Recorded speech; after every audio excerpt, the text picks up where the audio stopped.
ରାଧୁ ବହୁତ ଅଳସୁଆ ଥିଲା। ତା ପାଖରେ 2 ଏକର ଜମି ଥିଲା, କିନ୍ତୁ ସେ ଚାଷ କାମ ଛାଡ଼ି ଖାଲି ଶୋଇ ରହୁଥିଲା। ସେଥିପାଇଁ ତା ସ୍ତ୍ରୀ ମଧ୍ୟ ତା ଉପରେ ସବୁବେଳେ ରାଗୁଥିଲା। ସକାଳ ଆସି ବେଳ ଘଡ଼ିଏ ହେଲାଣି, ତମେ ଏ ଯାଏଁ ଶୋଇଛ? ମୁଁ ବୁଝିପାରୁନି ତମକୁ ଏତେ ନିଦ କୋଉଠୁ ଆସୁଛି? ଧନ୍ୟ ତମେ ମଣିଷ, ଯା ହଉ। ଏ ଉଠିଲ ଉଠିଲ, ଶୀଘ୍ର ଉଠ। କଣ ହେଲା ମାଳତୀ, କାହିଁ ସକାଳୁ ସକାଳୁ ରଡ଼ି ଛାଡୁଛ?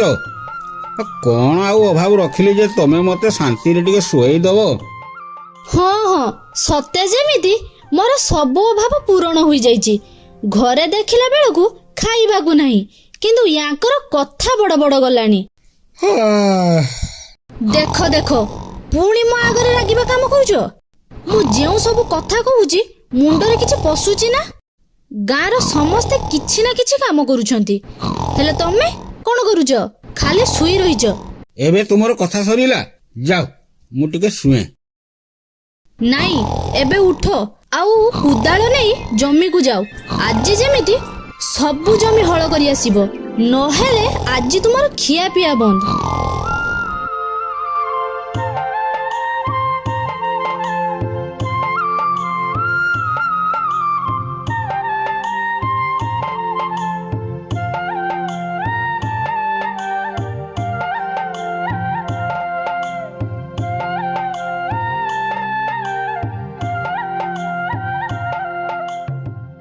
ବାପ ରେ ବାପ, କି ଖରା!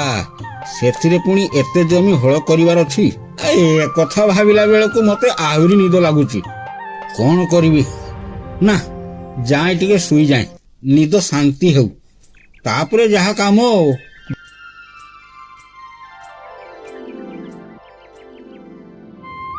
ଆଜି ଯେମିତି ସବୁ ଜମି ହଳ କରି ଆସିବ, ନହେଲେ ଆଜି ତୁମର ଖିଆ ପିଆ ବନ୍ଦ। ନିଦରେ ବି ମାଳତୀ କଥାରୁ ତ୍ରାହି ନାହିଁ। ଆଜି ଯଦି କାମ ନ କରିବି ମାଳତୀ ଖାଇବାକୁ ଦେବନି କହୁଛି। ମୋ ପାଖରେ ଆଉ କିଛି ବାଟ ନାହିଁ। ଆଜି ଯେମିତି ହଉ ସବୁ କାମ କରି ଘରକୁ ଯିବା ପାଇଁ ପଡ଼ିବ।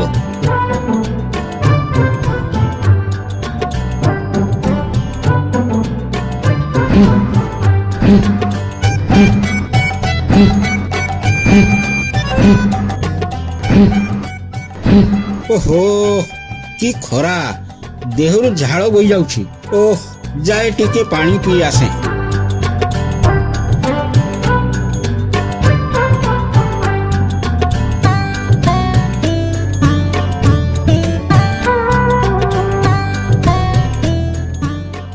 ହରି ବୋଲ ହରି ବୋଲ। ଏ ପୁଅ, ଟିକେ ପାଣି ଅଛି ଆ ଦେଲୁ, ଏ ଖରାରେ ତଣ୍ଟି ଶୁଖି ଯାଉଛି। ହଁ ହଁ, ଦଉଛି ଆଜ୍ଞା, ଦଉଛି। ହେଇ ନିଅନ୍ତୁ ପାଣି।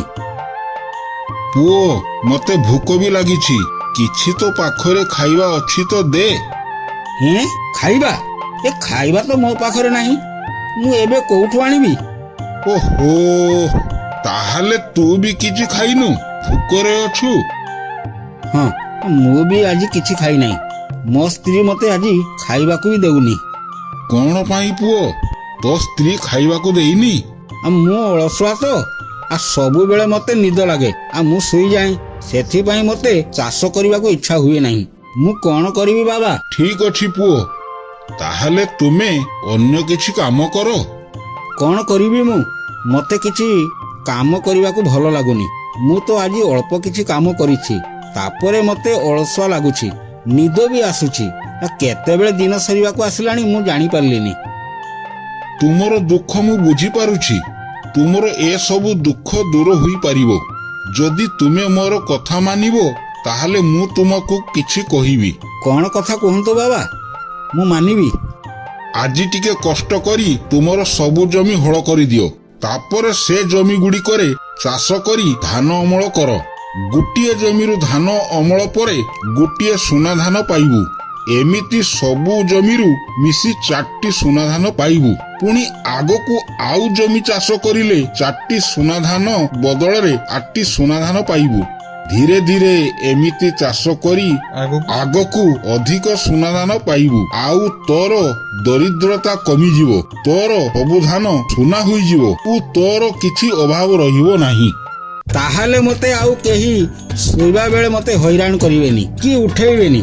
ଯେତେବେଳେ ଇଚ୍ଛା ଶୋଇବି ଆଉ ଉଠିବି। ସତ କଥା, ଯେତେବେଳେ ଇଚ୍ଛା ଶୋଇପାରିବୁ। ଯାଅ, ନିଜ କାମରେ ଲାଗିଯାଅ।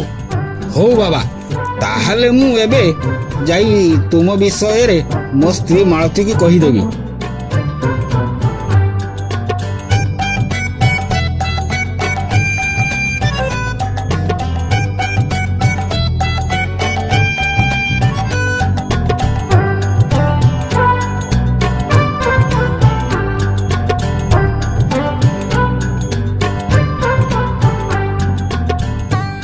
ତୁମେ ସତ କହୁଛ? ହଁ, ସତ କହୁଛି। ତୁମେ ଶୋଇ ଶୋଇ ସ୍ୱପ୍ନ ଦେଖିନ ତ? ମୁଁ ଶୋଇ ତ ଯାଇଥିଲି, କିନ୍ତୁ ଏସବୁ କଥା ସତ। ମୁଁ ସବୁ ନିଜ ଆଖିରେ ଦେଖିଛି। ତାହେଲେ ତୁମେ ଫେରିକି କାହିଁ ଆସିଲ? ଯାଅ, ସବୁ ଜମି ହଳ କରି ଆସିବ। ମୁଁ ତ ତୁମକୁ ସବୁ କଥା କହିବାକୁ ଆସିଥିଲି, ତମେ ତ କିନ୍ତୁ ମତେ ରାଗିବା ଆରମ୍ଭ କଲଣି। ଏବେ ତ ସନ୍ଧ୍ୟା ହେବାକୁ ଆସିଲାଣି, ଏତେ ଶୀଘ୍ର ସବୁ ଜମି କେମିତି ହଳ କରି ସାରିବି? ସବୁ ସମ୍ଭବ ହୋଇପାରିବ। ଯଦି ଧାନରେ ସୁନା ମିଳିପାରିବ ତାହେଲେ ଏସବୁ ବି ସମ୍ଭବ ହୋଇପାରିବ। ବୁଝିପାରୁଛ ନା କିଛି ତୁମେ? ଯଦି ସନ୍ଧ୍ୟା ଭିତରେ କାମ ସାରି ନ ପାରିବ ତାହେଲେ ରାତି ସାରା ହଳ କରିବ, କିନ୍ତୁ ଘରକୁ ଆସିବନି। କାମ ସରିବା ପରେ ଆସିବ, ବୁଝିଲ ତ? ଭଗବାନ ଆମକୁ ଗୋଟିଏ ଭଲ ସୁଯୋଗ ଦେଇଛନ୍ତି। ଆଜି ଆମକୁ ସବୁ ଜମି ହଳ କରି ବିହନ ବୁଣିବାକୁ ପଡିବ। ସବୁ କାମ ଯେମିତି ଆଜି ହୋଇଯିବା ଦରକାର।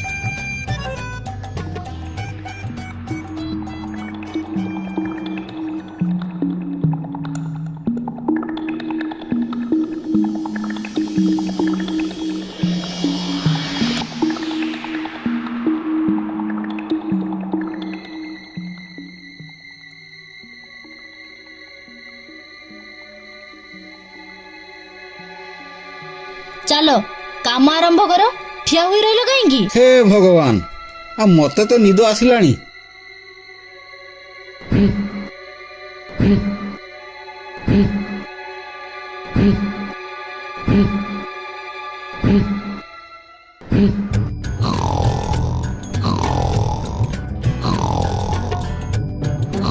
ଆରେ ଉଠି ପଡ, ଶୀଘ୍ର ଉଠି ଯାଅ। କାମ କରିବାକୁ ଯିବନି କି? ତୁମକୁ କିଛି ଶୁଣା ଯାଉଛି କି ନା ନାହିଁ? ଯାଅ, ଶୀଘ୍ର ଉଠି କାମକୁ ଯାଅ। ହଁ ହଁ, ଯିବି, କିନ୍ତୁ ଏବେ ସୂର୍ଯ୍ୟ ବି ବାହାରି ନାହାନ୍ତି, ଅନ୍ଧାର ଅଛି। ଏତେ ଶୀଘ୍ର ଉଠି ମୁଁ କାମକୁ ଯିବି? ସକାଳୁ ସକାଳୁ ଜମିକୁ ଚାଷ କାମ କରିବା ପାଇଁ ଯିବନି କି? ଜମିରେ ପାଣି ଦେବାକୁ ହେବ, ଘାସ ଉଠିଲେ ତାକୁ ସଫା କରିବାକୁ ହେବ। ଫସଲ ଭଲ ନହେଲେ ଆମକୁ ଧାନ ଭିତରୁ ସୁନା ଧାନ ମିଳିବ କିପରି? ମୁଁ ଜମିକୁ ଯାଇ ତୁମର ଖାଇବା ଦେଇ ଆସିବି। ଆଜି ଦିନ ସାରା ଆମେ ଦୁହେଁ ସେଠାରେ ଜଗିବା। ସେଠାରେ ଜଗିବା କାହିଁକି? ସେଠାରେ ତ ସମସ୍ତଙ୍କର ବି ଜମି ଅଛି। ହଁ, କିନ୍ତୁ ତୁମ ଜମି ପରି ସମସ୍ତଙ୍କ ଜମିରେ ସୁନା ଧାନ ଫଳିବ କି? ଯଦି ଆମର ଗୋଟିଏ ବି ଧାନ ଖରାପ ହୋଇଗଲା ଆମେ କଣ କରିବା? ସୁନା ଧାନ କିପରି ପାଇବା?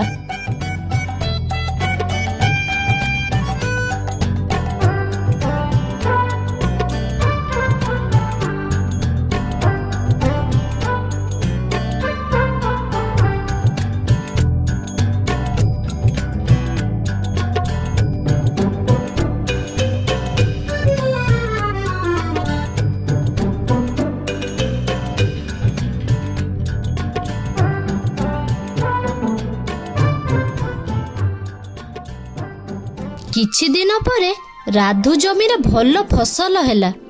ଧାନ ଗଛ ଗୁଡ଼ିକ ପାଚି ହଳଦିଆ ସୁନା ରଙ୍ଗର ଦେଖାଯାଉଥିଲା। ଧାନ ଗଛ ସବୁ ସୂର୍ଯ୍ୟ କିରଣ ପଡ଼ିବା ଯୋଗୁଁ ସୁନା ପରି ଚମକି ଉଠୁଥିଲା।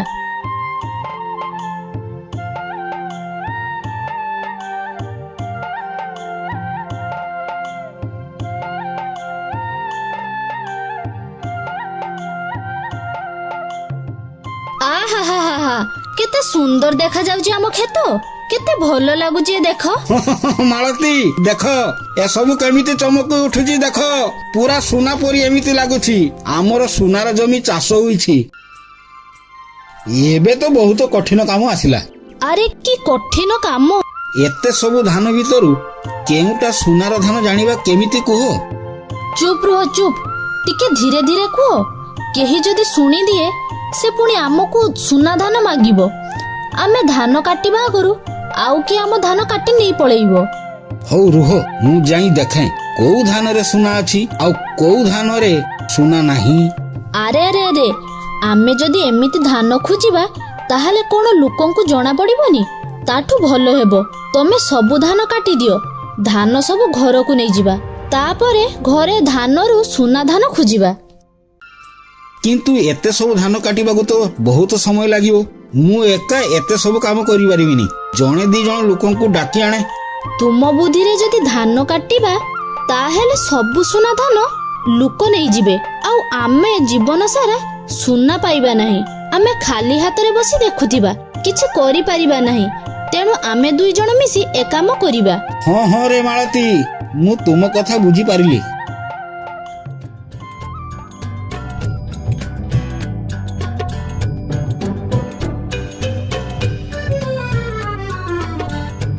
କଣ କି ରାଧୁ, ଏ କଣ କଥା? ତୁ ତୋ ସ୍ତ୍ରୀ ସହ ସକାଳୁ ସକାଳୁ ଚାଲି ଆସିଛୁ ଧାନ କାଟିବାକୁ। କଥା କଣ କି ରେ, ଆମକୁ ବି ତ କହ କିଛି। ଏଥର ତାହେଲେ ତ ରାଧୁର ଫସଲ ଗାଁର ସମସ୍ତଙ୍କଠୁ ଭଲ ହୋଇଛି। ଏଥର ସବୁଠୁ ବେଶୀ ଧାନ ରାଧୁର ହେବ।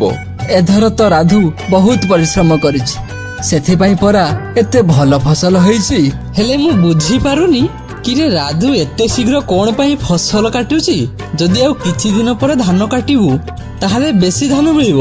କଥା କଣ କି? ନାଇଁ ନାଇଁ ନାଇଁ, ଆମକୁ ଆଜି ସବୁ ଧାନ କାଟିବାକୁ ହେବ। କାଲି ପରା ଧାନ କିଣିବାକୁ ଲୋକେ ଆସିବେ, ସେଥିପାଇଁ ଆଜି ସବୁ କାମ କରୁଛୁ। କିଛି ଅଛି ତାହେଲେ? ଏମିତି ଯଦି କଥା, ଆଉ କିଛି ଲୋକ ଡାକି ଦଉନ, ସବୁ ଜଲ୍ଦି ଜଲ୍ଦି ହେଇଯିବ। କଥା କଣ କି ମଉସା, ଆମ ପାଖରେ ସେତେ ଟଙ୍କା ନାହିଁ ଲୋକଙ୍କୁ ଦେବା ପାଇଁ। ଆଉ ଗୋଟିଏ ଦିନରେ କିଏ ବା ଆସିବ? କଣ କରିବା କୁହ ତ ମଉସା? ତାହେଲେ ଠିକ ଅଛି ନା, ଆମେ ମାନେ ତ ଅଛୁ, ଆମେ ମିଶି ସାହାଯ୍ୟ କରିବୁ। ନାଇଁ ନାଇଁ କାକା, ଆପଣଙ୍କୁ କିଛି କଷ୍ଟ କରିବାକୁ ପଡିବନି। ଆମେ ଦୁଇ ଜଣ ମିଶି ଏ କାମ ସବୁ ଠିକରେ କରିଦେବୁ। ଠିକ ଅଛି ତାହେଲେ, ତମ ଦୁଇ ଜଣଙ୍କୁ ଯୋଉଟା ଭଲ ଲାଗୁଛି ଆମେ ମାନେ ତାହେଲେ ଚାଲୁଛୁ। ହଁ ହଁ ହଁ, ଚାଲ ଚାଲ।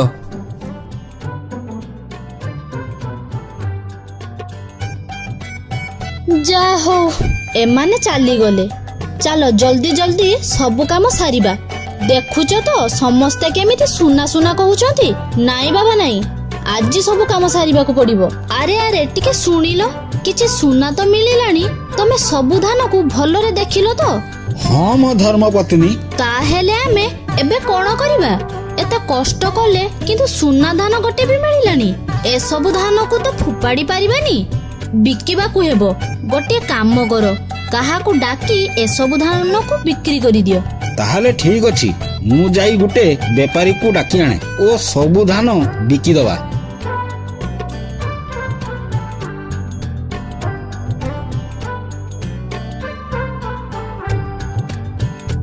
ଆରେ ବାବା, କେତେ ସୁନ୍ଦର ଫସଲ କରିଛ। ଲାଗୁଛି ସୁନାର ଫସଲ ହେଇଛି। ମା ଲକ୍ଷ୍ମୀ ତୁମକୁ ଆଶୀର୍ବାଦ ଦେଇଛନ୍ତି।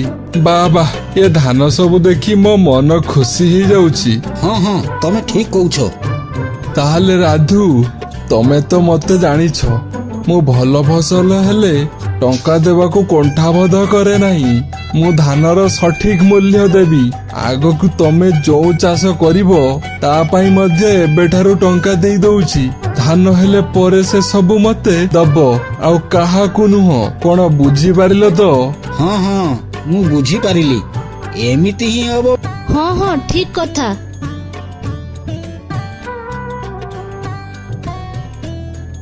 ଆରେ ଆରେ ଆରେ, ବାପରେ, ଏ ତ ବହୁତ ଟଙ୍କା। ହଁ ମାଳତୀ, ଆଉ ମୁଁ ବି ତ ଏହା ଦେଖୁଛି, କିନ୍ତୁ ଆମକୁ ସୁନା ତ ମିଳିଲାନି। ଆମେ ଦୁଇ ଜଣ ହିଁ ଭୁକା। ଆମେ ସେ ଋଷିଙ୍କ କଥା ବୁଝି ପାରିଲେନି। ଯାହା ସେ ଆମକୁ ବୁଝାଇବାକୁ ଚାହୁଁଥିଲେ ଆମେ ବୁଝି ପାରିଲେନି। ସତରେ ଆମେ ଦୁଇ ଜଣ ବୁକା। ସତ କହିବାକୁ ଗଲେ ଧାନ ହିଁ ତ ସୁନା।